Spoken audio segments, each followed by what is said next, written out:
Degli operatori sono venuti a sfalciare il prato di Via Naritti, che è un parco di una villa di Mira, dove sono presenti da più o meno una decina d'anni una colonia di gatti. Gatti di cui i volontari dell'associazione Quattro Zampe si occupano da una decina d'anni, dando loro il cibo, sterilizzandoli e prendendosene cura.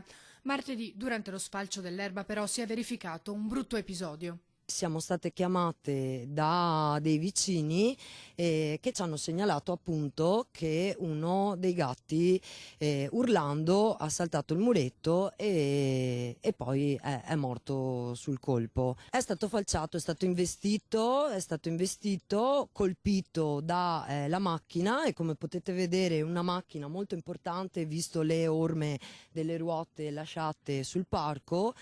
E quello che a noi ha turbato più di tutto è che appunto l'operatore, accortosi che era impossibile praticare il terreno visto le piogge dei tempi della settimana, ha comunque continuato a fare il suo lavoro senza prestare attenzione. Come potete vedere dalle buche lui si piantava, quindi secondo la mia opinione andava molto veloce, ha preso il largo dove in fondo c'è la colonia. I gatti purtroppo non hanno fatto in tempo a realizzare il fatto che stesse arrivando un mezzo così grande.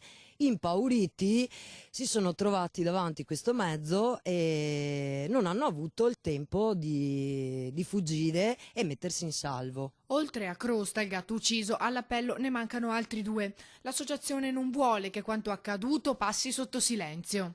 Questo deve servire appunto per far capire che esiste la colonia e che per le prossime volte si abbia un po' più di riguardo, un po' più di attenzione verso la colonia, che ormai è da tantissimo che è su questo posto. È stata segnalata la cosa alle autorità competenti, personalmente ho anche mandato una mail al sindaco che stamattina mi ha richiamata e mi ha anche detto che prenderà provvedimenti su questa cosa e che è molto solidale sul fatto che è accaduto, è vicino appunto ai volontari.